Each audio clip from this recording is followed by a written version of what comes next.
You have to stop it and read it. This is from Corey's probation officer when he went and met with her the 19th. And he went and hung himself on Odell's shed.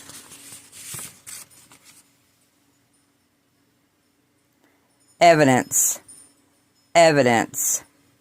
In Corey's own words, how he was treated by his mother, Crystal Michelle Metcalfe-Gardner Metcalfe, and by his daddy, Troy Wayne Gardner.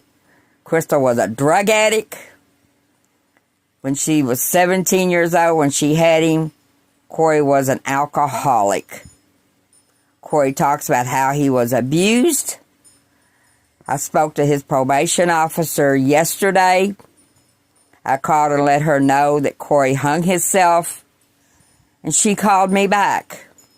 And she told me everything that's in these papers is true. She said, I've dealt with Corey for years. Corey says that he started drinking when he was 12 years old. He started doing drugs, methamphetamines, by the time he was 22, and heroin. Crystal never loved him. She never loved him. I was there. If I could get her daddy, Bill Bruce, Raymond Bruce, involved, I was the first one who walked in that hospital room at Baptist Hospital. I think it's the hospital. And held Corey.